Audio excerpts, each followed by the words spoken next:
Ineditados. Conversas para além do livro. Um programa da editora UFSM.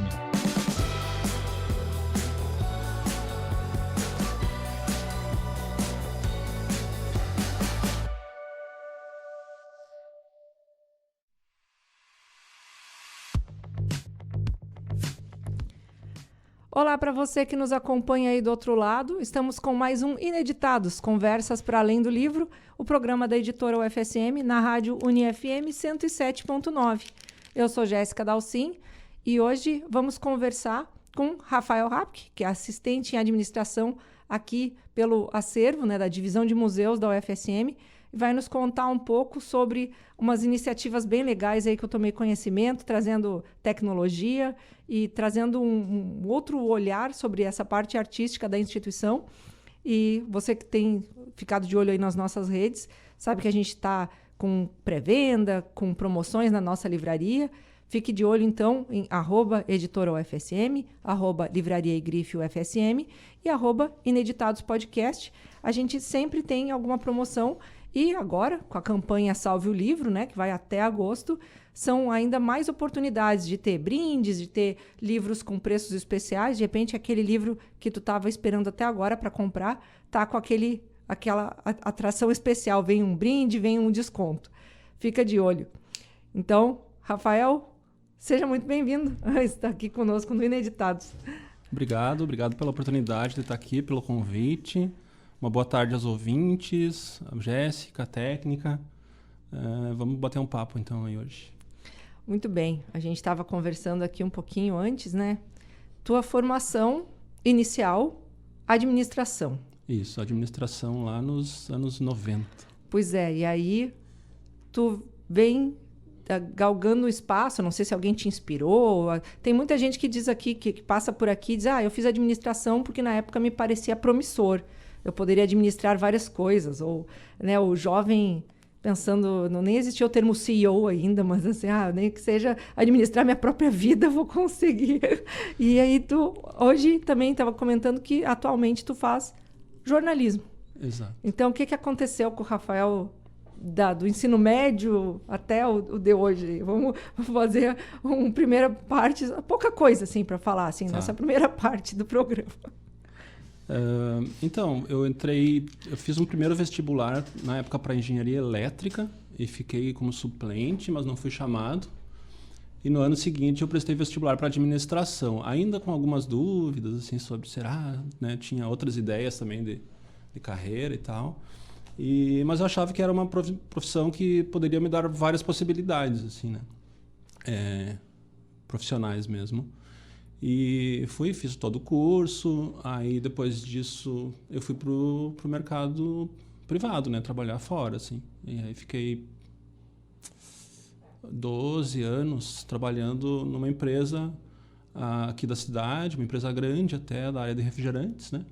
Trabalhava na área de marketing e foi bem proveitoso aquele período, assim, profissionalmente, deu para aprender muita coisa, assim. Trabalhava com ferramentas de marketing, softwares, né, que na época eram bem pioneiros, assim, eu acho, dentro desse mundo, que eram referências e que vinham de um sistema global, assim,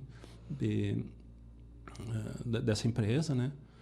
E tempos depois eu vim parar na universidade, mas a gente pode explorar essa história devagarinho. Até porque essa tua aproximação com marketing, talvez, imagino eu, tenha ter revelado uns outros aspectos que foram decisivos assim, para conduzir algumas escolhas tuas dali em diante, por exemplo, fotografia. Essa aproximação assim, com uma coisa mais artística, né? Poderia. Não, até eu acho que não foi o caso, porque nessa empresa eu trabalhava com informações de marketing, né? Tá. Então o meu mundo era tabelas, planilhas e muitos números e informações mesmo de mercado e tudo mais.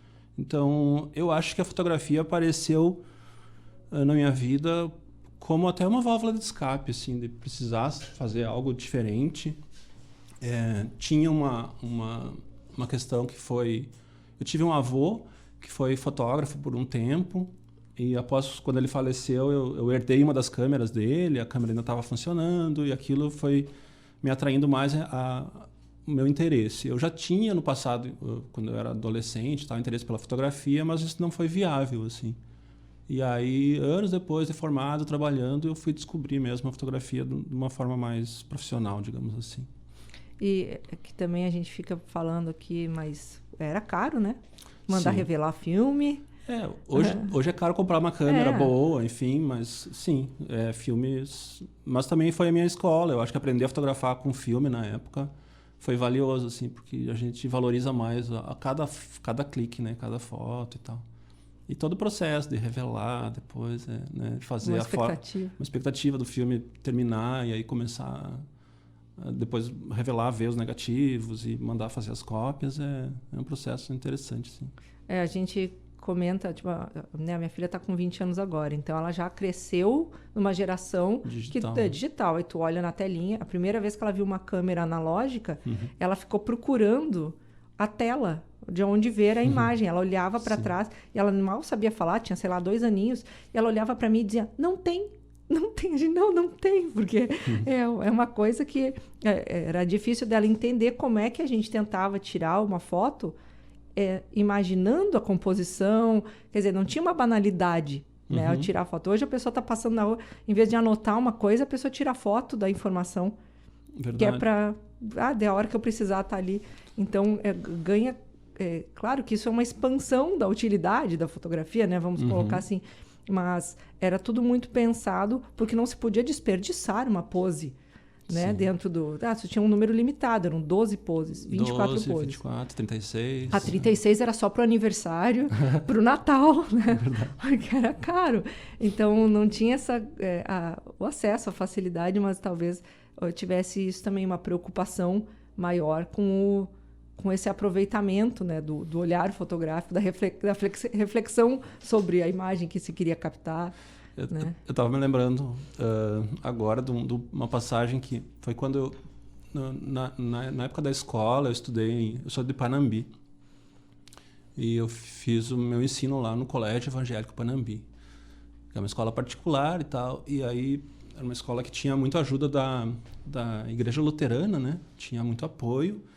E a gente tinha um conjunto instrumental assim, na escola, com uma professora de música e tal, que sempre viajava, fazia, né, apresentações. E já tinha muitos anos o conjunto, cerca de 20 anos, eu acho. E no período que eu estava, a gente foi premiado com uma viagem para a Alemanha. Que legal! Né? E a gente ficou 35 dias excursionando pela Alemanha e se apresentando lá. Um grupo de umas 40 pessoas, assim, de alunos. Que legal. E eu lembro que para essa viagem eu tinha uma câmera de filme e eu acho que eu levei 3 filmes, assim, né? Imagina, hoje em dia a gente faz, que dariam 36 vezes 3, 100 e poucas poses, assim. E estão lá as fotos, né, até hoje. Não sabia fotografar direito e tal, enfim, a gente não fotografava com a mesma intensidade, mas valorizava cada frame, né? Mas imagina, né? Hoje, se tu teria, então, nessa viagem, mais ou menos 150 fotos, hoje, facilmente, uma pessoa volta, eu acho que com 1.500, né? Porque tira foto até do passarinho que passa voando. Você faz 150 fotos num evento, às vezes, né? Num acontecimento, um aniversáriozinho, uma coisa assim. Então, eu acho que isso acaba sendo disruptivo, né? E nesse teu aprendizado, em um dado momento, bom, tu pega essa transição... E tu estava... Bom, em um dado momento, tu também foi profissionalizando isso, né? E trabalhando com comunicação propriamente dita. Sim. Eu comecei a fotografar de uma forma um pouco mais interessada, assim, de realmente aprender lá no início dos anos 2000. E eu lembro que eu tinha 1 ano, mais ou menos, de fotografia, assim, de uma prática fotográfica que eu tinha recebido da câmera do meu avô. Eu tinha feito... um curso de um sábado à tarde com o seu Helmut, que era da Imperial, que era uma casa fotográfica muito conhecida aqui em Santa Maria. Ele dava uns cursos no Senac lá, que era uma tarde, assim. Todos os fundamentos da fotografia, aquilo abriu bastante coisas para mim, assim, do meu olhar e tal. E aí continuei estudando, continuava frequentando lá a Imperial, assim, para conversar com o seu Helmut. Ele era sempre muito solícito, ensinou várias coisas. E aí eu tinha pouca experiência e um dia... Eu cito isso para quem gosta da fotografia, como às vezes a gente tem que dar uma certa... tem que ser, né, cara de pau, como chama. E eu bati na época no Diário de Santa Maria, que era um jornal novo, e me ofereci para fazer freela lá, né? Aí eu lembro que o editor de fotografia me recebeu e disse, olha, a gente tem uma equipe e tal, mas a gente tem necessidade finais de semana ou à noite, que às vezes falta gente. Que eram exatamente os tempos que eu tinha disponível, como eu trabalhava, né, durante a semana, não tinha durante o dia para fazer. E nisso eu comecei a ir fazer pauta junto com as equipes, né, acompanhando às vezes um fotógrafo, até que eu comecei a fotografar sozinho, junto com o repórter, as pautas deles lá. E esse acho que foi uma área de aprendizado assim, na fotografia, de viver o fotojornalismo, né. Aí tá numa época que estava fazendo a transição ali pro digital, o jornal já usava digital e eu ainda usava o filme. Então deu para fazer essa transição boa e aprender com quem vivia o dia a dia o fotojornalismo, assim. Então acho que isso aí foi a maior escola, né, da fotografia. E curioso porque tu te sentiu atraído, em alguma medida talvez vocacionado por essa questão do fato, né, da notícia. E aí... E do poder da imagem, né? E, claro, com a oportunidade de um jornal novo, né, que estava entrando justamente com essa premissa de inovar em vários aspectos, né? Porque na época tinha um outro jornal na cidade, que era A Razão, né? E que não tinha... Enfim, por N motivos, tanto é que ele acabou fechando, né? Várias pessoas que trabalhavam lá e tal questionavam como se fosse assim uma coisa que precisasse de uma atualização, de um outro olhar, porque mudou a forma de fazer notícia, mudou a forma de se noticiar, a estrutura da notícia mudou, e na época o Diário veio com essa premissa de inovar nesses aspectos, né? Com um jornal com outra cara, mais entre aspas, jovem, né? E acaba que está aí também fazendo com outros braços. Hoje tem rádio, né? Publicam, tem lives, né? Pelo Facebook, enfim. E é interessante porque eles realmente viveram essa transição e se estabeleceram nesse pós, né? Que é uma coisa desafiadora para quem está um ambiente tão rápido de mudanças, né? Talvez ali foi, eu acho que, um dos grandes mudanças mesmo no jornalismo impresso, né? Naquele período ali, de começando o digital, os sites, né? No início dos anos 2000, as primeiras jornal que tinha um site e tal. Então, isso era uma necessidade de atualização dos jornais que agora a gente vê que elas estão configuradas de uma forma bem diferente, né? E aí o fotojornalismo também tinha que abastecer, né? Não só a foto para o jornal impresso, mas para essas outras formas de publicação. E tu comentou que trabalhava ainda de forma analógica, mas era analógica no filme, com o pessoal ali do jornal. Não, no jornal eu pegava o equipamento deles, daí era equipamento digital, né? Eu imagino que sim, pela própria dinâmica, exato, de um dia para o outro. Sim, pro mesmo, né, enfim. Eventualmente a gente usava filme para alguns trabalhos, assim, porque às vezes não tinha ainda equipamento para todo mundo, enfim, alguns trabalhos, assim. Eu lembro que eu trabalhei, por exemplo, numa eleição, aí tinha que estar cobrindo o voto de todos os candidatos, então não tinha câmera para todo mundo. E naquele eu levei meu equipamento de filme, cobrindo a eleição, porque daí, mas no final do dia a gente precisava ir para um laboratório que revelava, para escanear e para botar no processo as fotos escaneadas e reveladas e escaneadas. E isso acaba também te conduzindo, eu vi que o teu mestrado foi em artes visuais, com a parte de fotografia também. Tu já era servidor aqui na UFSM? Eu tinha entrado há pouco tempo, eu tinha a ambição de fazer o mestrado, e enquanto eu estava me preparando para o mestrado, eu passei no concurso aqui da universidade, lá em 2012. E aí entrei na universidade, continuei trabalhando no projeto e tudo mais, e depois entrei no mestrado. E fiz sem afastamento, né? Fiz trabalhando e sem afastamento. Então. Sim, e aí como é que surgiu então esse interesse, né, um pouco anterior, em ser servidor? Como é que tu te atraiu pelo serviço público? Até porque quando a pessoa entra, o cargo ele é multitarefas, né? Então a gente não sabe muito bem onde que vai parar. Então, como é que foi teu caminho aqui dentro da instituição até se encontrar lá no acervo? Como é que foi esse trajeto para se aproximar da UFSM e depois aqui dentro? Eu lembro que eu estava numa transição, assim, alguém me mandou o edital até da universidade. E aí eu até me inscrevi meio assim, sem uma perspectiva, estava mais focado no mestrado. E foi até uma surpresa eu ter passado no concurso e tal, para administrador, né? E eu lembro que eu conversei com um professor que é aposentado aqui da universidade, na época ainda não estava aposentado, eu disse, tá, mas o que eu posso esperar da universidade, né? E ele... Entra e a universidade vai te ajudar a descobrir os caminhos, assim, que legal. Que onde tu vai se sentir feliz também, produtivo e tudo mais. Porque eu tinha isso do serviço fora, né, de estar num lugar que era bastante competitivo e tudo mais, muito produtivo, trabalhando com tecnologias e tal, e às vezes fora a gente não tem essa noção de como é o trabalho, né, público, às vezes a gente tem até referências ruins, assim, né, que é bem conhecido do pessoal, porque essas coisas aparecem muito, né, daí ele disse, não, a universidade é legal, tem oportunidades para o que tu é enquanto formação e também para as outras qualidades que tu traz, né? Então tu vai achar um lugar ali dentro que te possibilite ser feliz e fazer coisas que te desperte interesse e a vontade de acordar cedo, ir para o trabalho feliz e realizando as coisas. E isso foi um fato mesmo. Ah, que bom. Eu fico... exatamente isso, sabe? Às vezes a gente tem uma minoria muito barulhenta que faz uma propaganda muito errada do que acontece dentro de toda a instituição pública.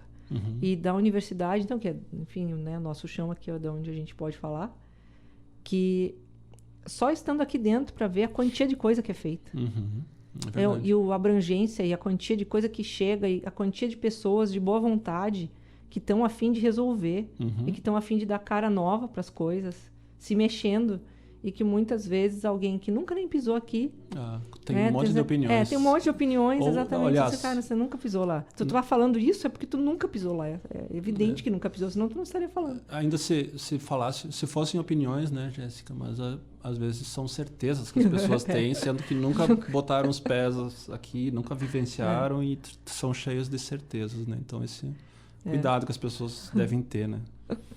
E ali, bom, tu passou por outros setores dentro da instituição até chegar no acervo. Vou fazer a conta agora. 2012, então eu já estou há 12 anos aqui. Fecha agora em agosto, né? 12. Eu entrei na PRPGP.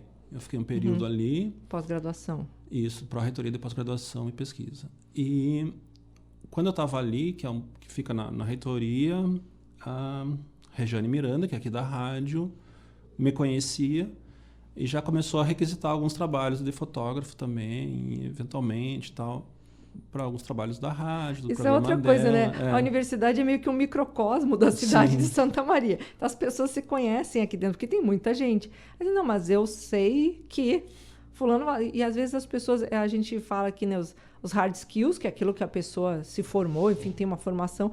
E os soft skills. Mas fulano é tão bom de lidar. Eu quero trabalhar com ele, porque eu sei que ele faz bem isso que eu quero e eu sei que ele é bom de lidar. Eu sei que é porque ele é meu amigo. Não sei o quê. Daqui a pouco as pessoas se encontram, né? Verdade. Daí foi isso. Daí ela começou a me trazer para alguns trabalhos ali junto, que eu, né, arrumava um tempinho e ajudava sempre ela e tal. E aí, eu não sei, acho que foi ela que sugeriu até para a direção na época da comunicação,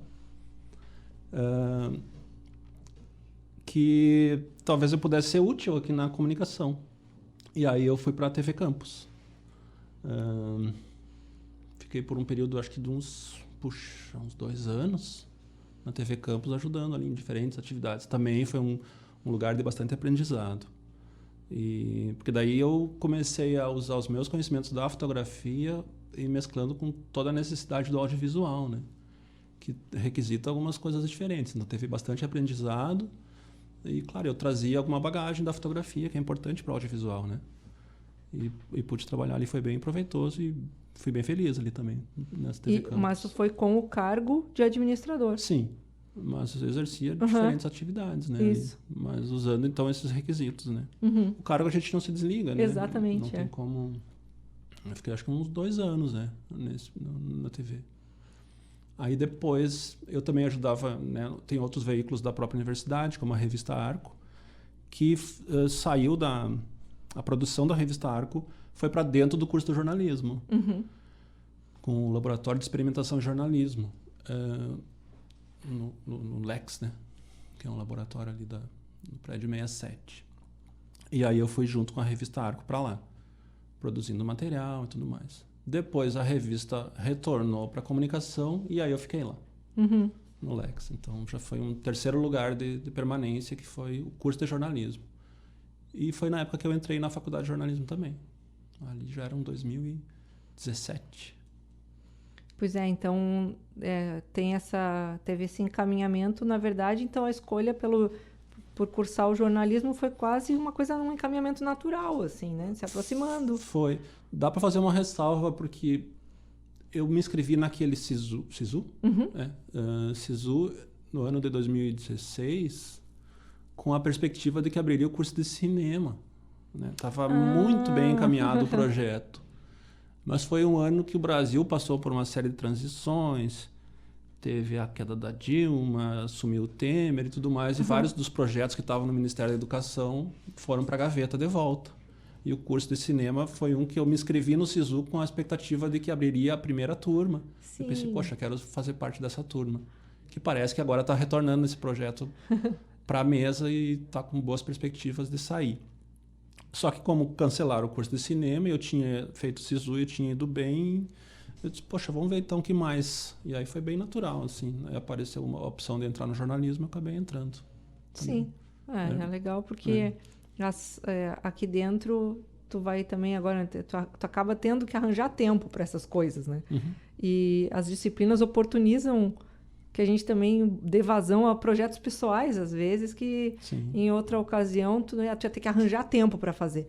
Aí ele, não, tu consegue colocar um propósito, né, uma intencionalidade de apresentar como parte de uma disciplina. Às vezes as disciplinas, uma se encadeia com a outra, dá para construir uma fase do projeto numa disciplina, outra fase em outra, e aí a gente consegue tirar umas coisas do papel, né? Pelo menos eu comigo isso eu percebi que aconteceu no mestrado, assim, tinha algumas coisas que eu queria fazer e que ia ter que arranjar tempo. Uhum. Aí eu arranjei, não, mas e se? E daí dava certo, conversa com o professor topa, e a gente vai fazendo, tirando planos da cabeça e da gaveta, né? Eu acho assim, para quem quer crescer, né, estando dentro da universidade, ela oferece muitas oportunidades. De novo, falando aquilo que esse professor antigo da universidade me aconselhou, entra na universidade.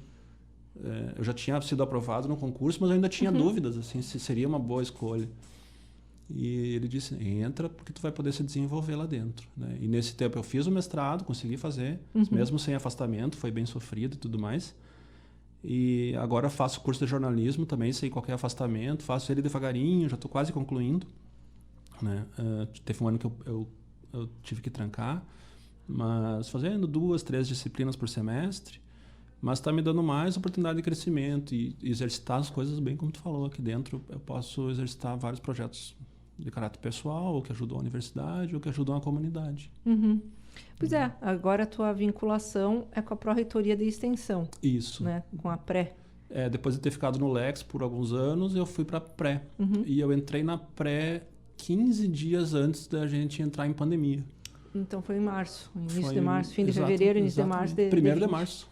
Foi. 1º de março de 2020, exatamente, 1º de março. O nosso lockdown aqui foi dia 17 de março. Eu falo 15, mas isso, para ser mais preciso, 17 dias antes 17 da pandemia acontecer e tudo fechar, enfim, a gente fazer home office. Aí eu fiquei um pouco ali na parte da comunicação mesmo, da Pró-Reitoria de Extensão.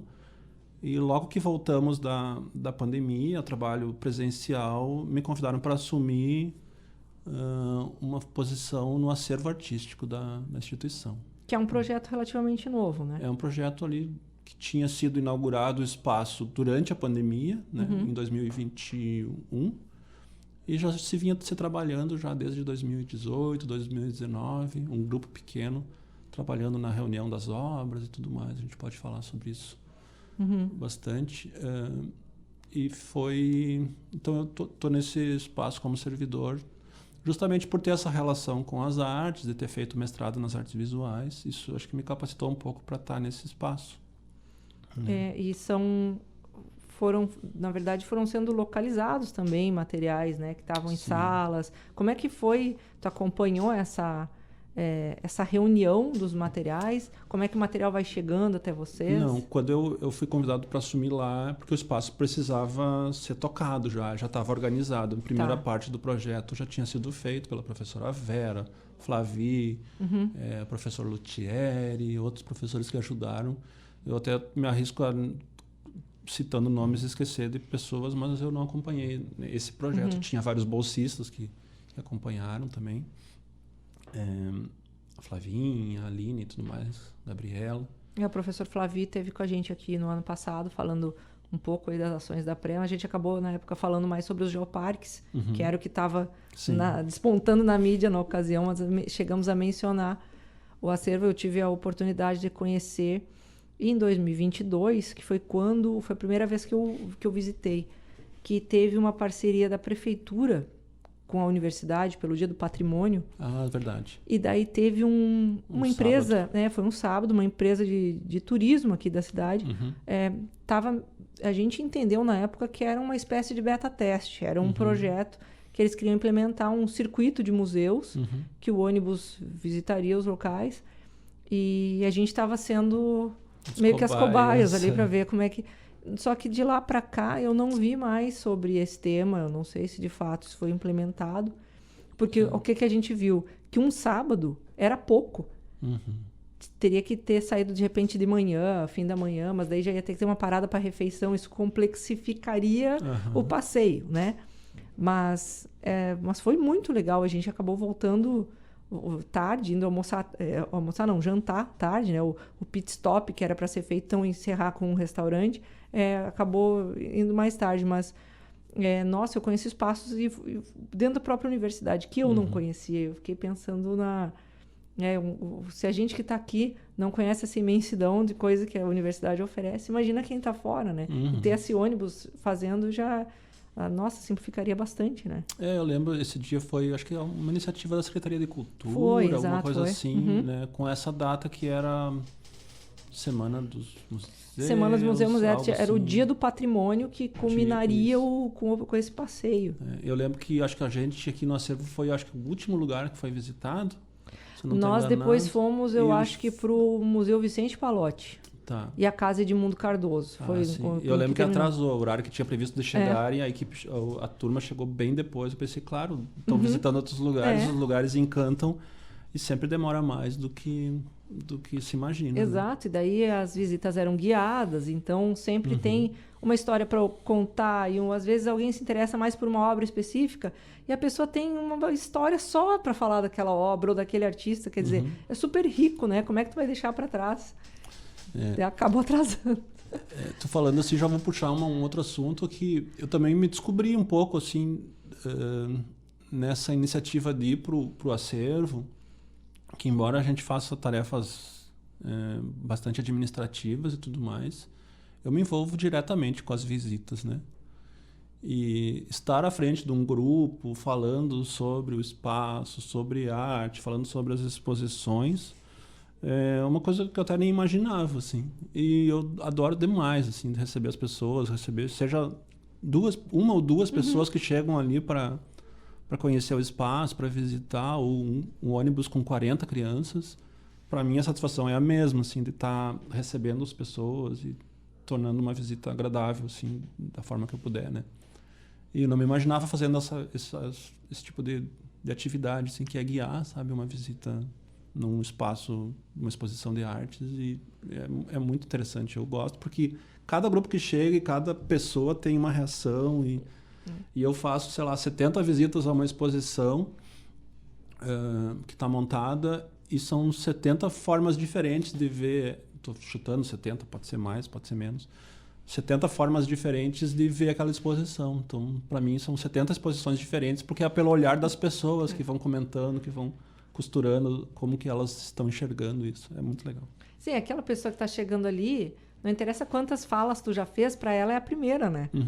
Então, essa coisa meio do ineditismo, da pessoa se deparar com a obra e ter uma reação, por que eu gostei mais dessa do que daquela, quer dizer... Porque daí ela chega com a bagagem dela, Exato. Né? E essa forma de reagir ao que está ali que vai ser diferente de pessoa para pessoa. Então, a obra ganha outro significado a cada pessoa que está ali, sabe?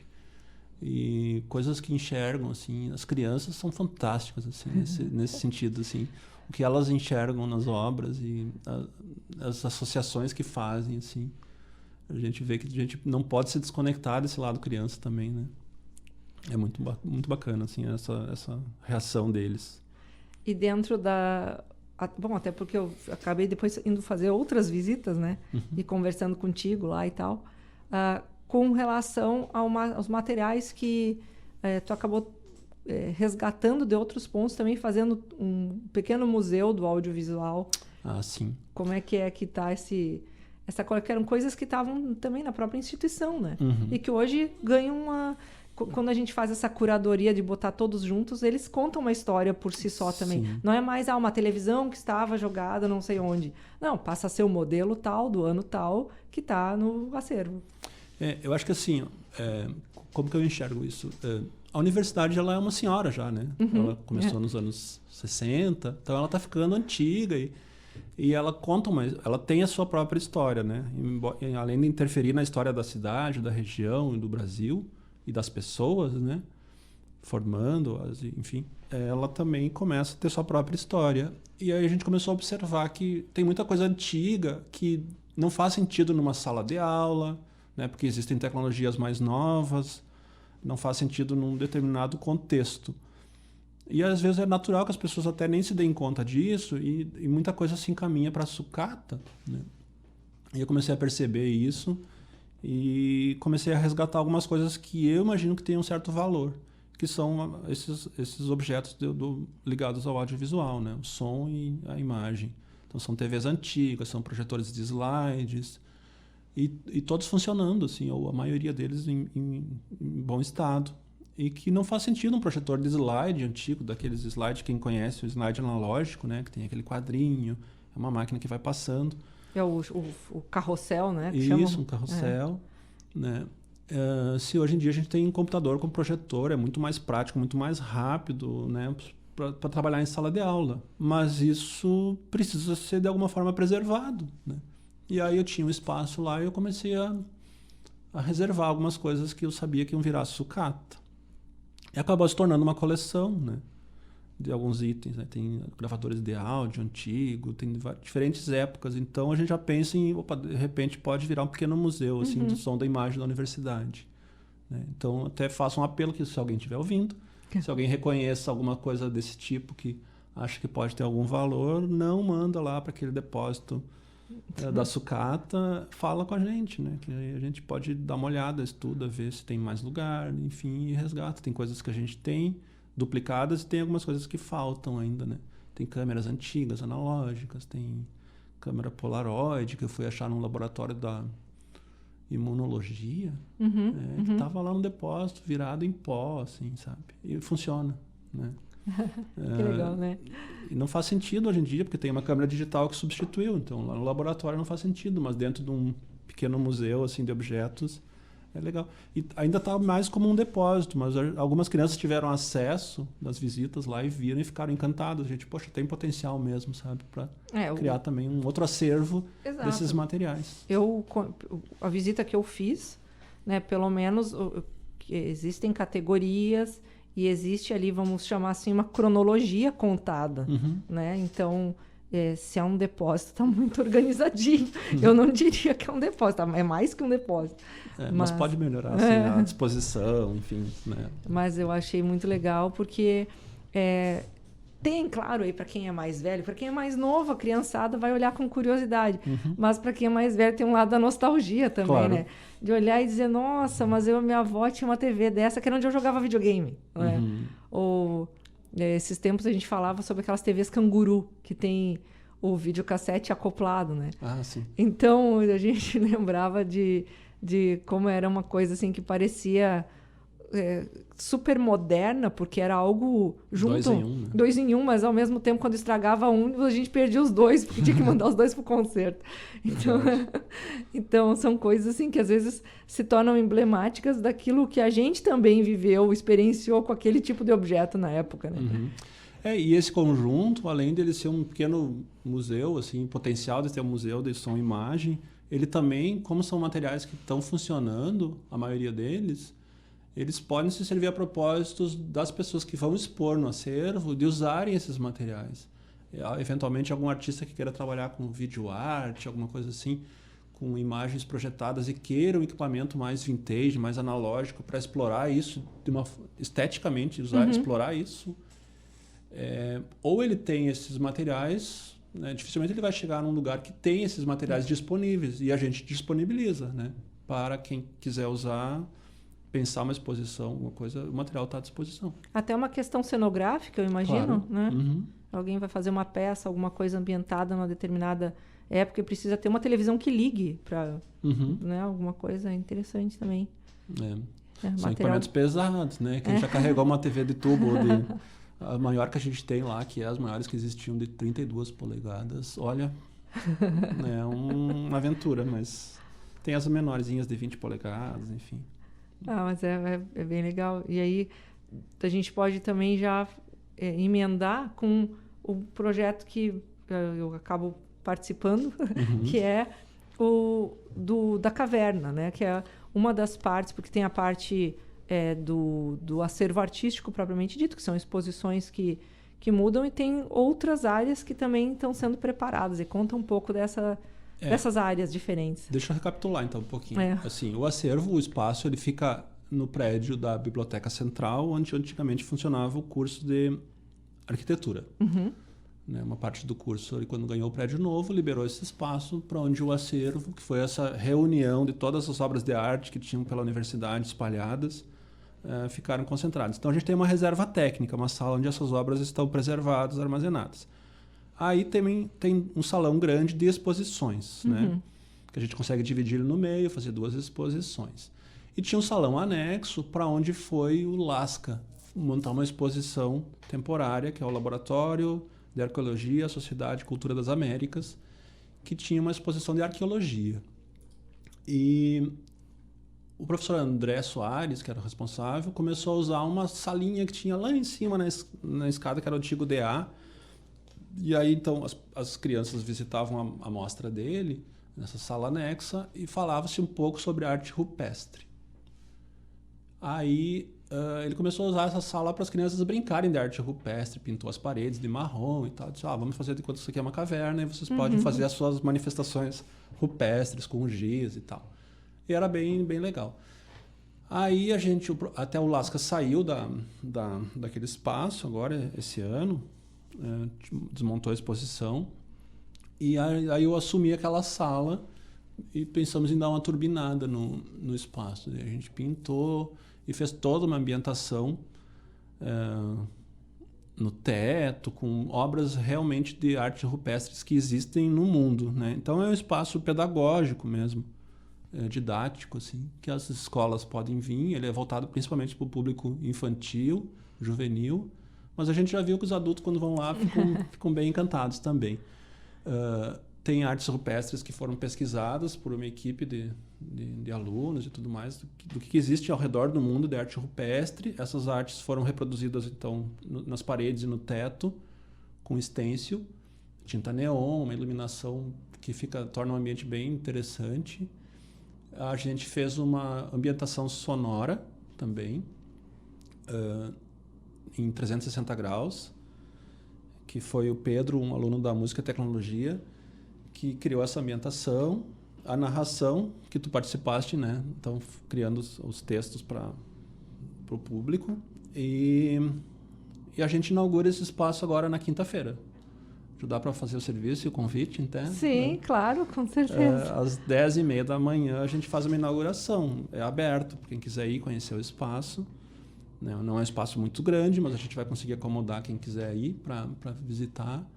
E é um espaço direcionado principalmente para o público escolar, né? Mas acho que quem for adulto e quiser conhecer servidores, o acervo é um lugar que muita gente ainda não visitou, dos servidores, dos alunos. É muito bacana a gente receber as pessoas lá. E às vezes as pessoas dizem, eu não sabia que existia, eu nunca tinha vindo. Realmente. A gente sabe que tem muita gente que não foi. Então, vale conhecer a arte, visitar a arte, vale conhecer o espaço. E aí a gente vai ter esse espaço novo lá agora, da caverna. Caverna de Arte Rupestre. Que a entrada é ali, no que seria atrás da biblioteca, né? Tem um Isso. estacionamento e sobe uma escadinha. é como se fosse no mesmo nível da entrada principal da biblioteca. Uhum. Né? Tem o subsolo, mas não, é no nível da entrada principal, só que é pelos fundos, entra por uma porta por trás, né? É uma entrada separada. Tem que dar a volta na biblioteca e entra e sobe uma escada ali. Eu acho que é uma entrada despretensiosa, e a gente, quando entra, é meio que... Nossa, aqui dentro tem tudo isso, sabe? A gente tá meio escondidinho. A gente tá muito bem localizado, Justamente, né? No centro, né? No coração ali da perto do RU, perto da própria biblioteca, para onde muita gente vai para descansar, perto do USM, perto de vários locais, assim, dos prédios do Básico, enfim, da União. E a gente tomou por iniciativa não fechar ao meio-dia. Então, também fica o convite para quem está, às vezes, eu vou almoçar, eu tenho uma aula que vai demorar um pouco para começar, ou os servidores mesmo que estão no intervalo e quiserem dar um passeio, vão até o acervo. Eu acho que é um lugar legal para conhecer, dá para fazer uma visita relativamente rápida e conhecer, visitar de novo. É isso, como eu falei, eu faço 70 vezes a mesma visita a uma exposição e eu sempre vejo ela com olhos diferentes. Quem já foi pode voltar e ver de novo, sabe? Cada dia a gente está com uma energia diferente, a gente percebe a arte de uma forma diferente, né? A gente tem ali na editora a nossa iniciativa das agendas, né? Que no momento como a gente está fazendo essa retomada pós-enchentes, a gente está com stand-by nas agendas. Mas nos utilizamos muito das imagens do acervo, porque vocês já têm uma parte digitalizada, né? Exato. Então, isso também acaba facilitando o nosso trabalho. A gente pega uma peça que seja temática, né? Ou, enfim, paralelo com algum tema que a gente vai trabalhar da área afim da agenda que a gente vai fazer, porque a gente faz mensalmente relativa às áreas do saber, né? Então, a gente pega alguma que traga um ensejo, né? Que tenha uma relação com o tema que a gente vai trabalhar, e os nossos programadores visuais já conseguem ali um belo repertório que já está disponibilizado. Como é que vocês fazem essa digitalização? O trabalho do início do acervo foi fotografado, né? As obras, até pelas bolsistas que tinham antes de eu chegar no acervo, fizeram uma boa parte desse trabalho. Algumas obras a gente está refazendo agora a digitalização, a gente ganhou obras novas também. Então, aí eu mesmo, como fotógrafo, pego o meu conhecimento da fotografia e faço esse trabalho de digitalização, porque a gente tem necessidades de abastecer esse tipo de demanda.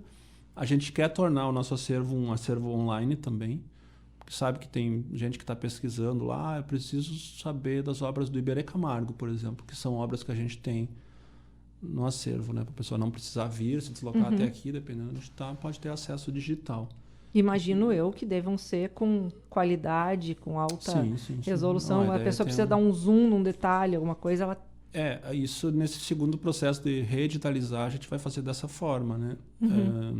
Pelo menos para ter uma boa qualidade. Está se preparando um livro das artes da UFSM também, que está trabalhando na parte de editoração agora. Então, a gente refotografou as obras para a finalidade de ter uma qualidade excelente para estar no livro, né? Então, tem um trabalho, acho que um livro de umas 200 páginas, se não estou enganado. É uma qualidade bem boa que está se propondo para esse livro, com ex-professores da universidade e com a professora Vera capitaneando isso. Enfim, a gente tem que ter esse material em alta qualidade para qualquer uso, né, que se faça necessário, enfim, desde o material para vocês ali das agendas, se for para botar num livro, se for para botar no site, alguém precisar em alta qualidade, a gente tem que ter. E daí o acesso desse material, ele é feito, ou já vai ser feito via um portal específico de consulta? Sim, a gente tentou usar no programa aquele que é o Fonte, que é um programa arquivístico, né, que a universidade tem, mas para esse tipo de material ele não é muito adequado. E existe uma ferramenta chamada Tainacan. Esse mesmo, que eu queria... Conta pra gente aí desse tal de Tainacan, que eu já ouvi falar dele com relação a estruturas de museu, propriamente dito. E eu, ainda esse mês, até o mês que vem, eu estou no Conselho Municipal de Política Cultural aqui de Santa Maria. E uma das coisas que se aventava era criar um museu de artes gráficas, juntando o acervo pessoal de vários várias pessoas, vários indivíduos aqui da cidade, que a gente, na ausência de um local físico ainda para colocar, que a gente usasse esse software para, pelo menos, mapear o que se tem. Porque algumas pessoas já estão indo embora, ou alguns vieram a falecer, e a família olha, talvez, para aquela caixa de cartazes. Não tem ideia do quão importante aquela pessoa era enquanto cartazista, enquanto artista visual, para aquele contexto. E a pessoa vê um monte de cartaz velho que o fulano tinha e bota fora. Não enxerga o valor, né, que tem ali, às vezes, na história. Essa informação estava chegando da gente, de pessoas que disseram, eu consegui resgatar porque a família do fulano ia botar fora. A família do ciclano ia botar fora. E agora a pessoa vem com aquela quase uma ansiedade de a gente tem que mostrar para as pessoas, para a sociedade, o valor que isso tem, antes que daqui a pouco alguém vai tentar botar fora de novo. Né? E daí se surgiu o nome desse software. Acho que ele é uma referência, assim, como software que alimenta coleções de obras de arte, enfim. Né? Tem vários museus por aí, até outros órgãos governamentais que usam.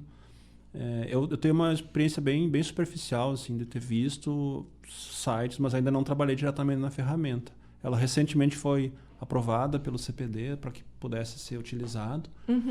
E agora é a questão de implementar. Vai implementar não só a nossa coleção do acervo, mas o Gama Dessa também tem perspectiva de colocar o acervo deles nessa ferramenta. E, enfim, outros espaços poderão provavelmente usar também. O Gama Dessa, que é um outro perfil de museu, ele não é de artes gráficas, né? Enfim, mas são objetos, né? Mas ele também conseguiria daí fotografar e adicionar como fosse um fichamento dessas peças. Acho que fica uma questão estética de exibição desse material melhor do que o fonte permitiria, que é uma coisa importante para esses espaços, né? Que a obra também seja valorizada mesmo no ambiente digital. E aí todo esse fichamento que é muito característico, né? Das obras de arte ou das obras de museu. Acho que sim. E a gente, a partir de quinta-feira, então... Isso, abre a caverna. Vai abrir a caverna. E aí, as pessoas que quiserem visitar com escolas, como é que é feito esse agendamento? Pode entrar em contato com o nosso e-mail mesmo, que é acervoartístico@ufsm.br. E aí marcar por ali. Acho que é o melhor caminho. Mais prático. Pode também entrar em contato com no Instagram, que é Acervo Artístico UFSM. E aí a gente vai estar disponibilizando para as escolas visitarem. Faz uma visita bem bacana. Né? Eu acho legal que normalmente essas escolas elas vêm de ônibus, né? Sim. E às vezes aproveitam para trazer 2, 3 turmas. Então, eu imagino que o espaço ali fique lotado. Como é que vocês gerenciam, assim? Porque eu sei que não tem muitos servidores, né? Mas... Não, tem servidor sou eu e os bolsistas ali. Os bolsistas têm horários, às vezes, diferentes da gente, enfim. Mas é importante ter esse espaço ali, porque eu consigo... Por exemplo, o normal é vir um ônibus com 40 pessoas, né? Um ônibus cheio, tanto do município ou de outras cidades. Eventualmente, a gente já recebeu até 2 ou 3 ônibus. Caos total. Mas a gente tenta se organizar com os outros espaços, planetário, jardim botânico, vai meio que dividindo. Quando chega ali no acervo, uma visita de 40 para visitar uma exposição de crianças, dependendo da idade, eu não consigo tanta qualidade. Então, quando tinha o Lasca, a gente dividia. Né? Alguns iam para o Lasca, outros ficavam ali. Quando eu visitei foi assim, os 2 grupos, enquanto um estava num local, o outro estava no outro. Então, se é um grupo de, por exemplo, 40 pessoas, divide 20, eu consigo fazer uma visita com muito mais qualidade. Faço 2 vezes o trabalho, mas é melhor. Eu sinto que as pessoas interagem mais, escutam mais, né? E tendo esse espaço da caverna, a gente também vai poder dividir as crianças ali. Num ônibus de 40 chega, eu faço 20 a visita na parte das exposições, 20 eu mando para a caverna, depois troca. Então, até porque a caverna talvez nem caiba 40, né? A nossa caverna. É uma sala pequena onde era o antigo DA da arquitetura, que a gente reformou ela toda para fazer esse espaço imersivo. A gente tem também, acho que vale citar, Jéssica, um trabalho que a gente está fazendo junto com o Santa Maria Vídeo Cinema, que foi uma doação. Porque o Santa Maria Vídeo Cinema é uma iniciativa de pessoas da cidade, apaixonadas por cinema e tal. E é um festival que já tem muitos anos.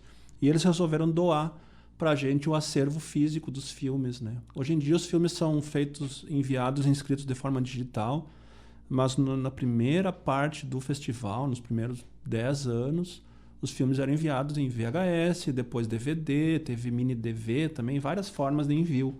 Esse era o material que estava armazenado nessa forma analógica, e se tinha cuidado de pensar, tipo, e a permanência disso? Sim. E aí doaram para a universidade, e quem recebeu foi o acervo artístico. Então a gente fez uma catalogação.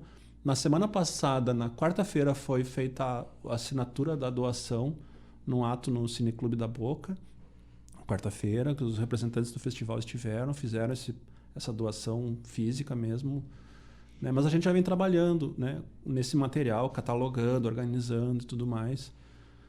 Com a professora Fernanda Pedrazia, professora Sônia, professor Jorge da Arquivologia, e os alunos fizeram uma primeira catalogação desse material. A gente organizou, guardou, e agora a gente passa para uma segunda etapa, que seria uma digitalização disso. Então, a gente ter todos esses filmes que não estão no circuito comercial, né? Filmes curtas-metragens, são produções às vezes de baixo orçamento, mas é uma história também do cinema, né? Feito por alunos, às vezes em disciplinas, por grupos de pessoas apaixonadas por cinema, sabe? E que vão produzindo seus filmes. Né? Acontece muita produção que a gente não vê, não fica sabendo. A gente está restrito, às vezes, a produções né, comerciais, Netflix e tudo mais, grandes produções, mas tem muita história legal para a gente conhecer, assim, seja de ficção, seja documentário, que estão feitos por aí, e esse festival guarda esse material, né? E digitalizar acaba dando uma outra vida, porque claro. Numa dessas é engraçado isso, pode ser redescoberta, né? Uma coisa cult, ganha um outro status, né? Verdade. Na quarta-feira, inclusive, o Cineclube fez essa assinatura. A gente lançou também uma logomarca da Filmoteca da UFSM, e foi exibido o filme que ganhou a primeira edição do Santa Maria Vita Cinema em 2002. É um filme em curta-metragem, dirigido pelo Léo Roat, na época recém-formado, com colegas recém-formados em cênicas atuando, né? E é um filme que eu não tinha visto ainda. Ele é muito atual, assim, ele trabalha questões do surgimento do nazismo e tudo mais, e que ele mesmo falando agora, poxa, 20 anos atrás, 22 anos atrás, a gente achava que era só questões do passado que a gente estava visitando, e o filme agora está mais atual do que há 20 anos atrás. Que medo. Então, como é importante preservar esse material, né, e rever. Que legal. Rafael, a gente está indo aqui para os nossos minutinhos finais. Uhum. Vamos retomar então quinta-feira. Quinta-feira, a gente, às 10h30 da manhã, no prédio da Biblioteca Central, pelos fundos, no espaço do acervo, a gente abre a Caverna de Arte Rupestre. É um espaço imersivo, né? Quem quiser comparecer para a inauguração, a gente vai fazer uma formalização pequena e já faz uma visita ali. Né? Inclusive, a gente está tentando trazer algumas crianças, que é para eles, né? A gente quer que eles estejam presentes nessa visita, e depois abre esse espaço de forma definitiva, assim, fica aberto. A gente vai vai participar do Vivo Campus, que vai ter no próximo domingo. A gente vai ter esse espaço aberto também. Já reforça mais uma vez uma outra oportunidade de visita. Que é no domingo, então as pessoas vêm normalmente passear no parque, né? E aí, mas pode ser uma visita rápida, ali, em torno de 15 minutos, assim, já dá para ter uma boa experiência, assim, de vivenciar o que é uma caverna cheia de artes rupestres do mundo inteiro, assim. Eu sou suspeita para falar que eu acho que o áudio está bem legal. Poxa, ficou maravilhoso. E as redes, então, e o contato para quem quiser fazer agendamento? O e-mail acervoartístico@ufsm.br ou o Instagram, acervoartístico-ufsm. Rafa, muito obrigada. Imagina, ótimo. Eu que agradeço. E nos vemos então na quinta-feira, estarei lá. Tá, joia. E você que esteve conosco até agora, continue aí de olho nas nossas redes, @editora UFSM, @livraria e grife UFSM e @ineditados podcast.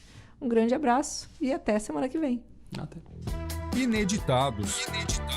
Conversas para além do livro. Um programa da editora UFSM.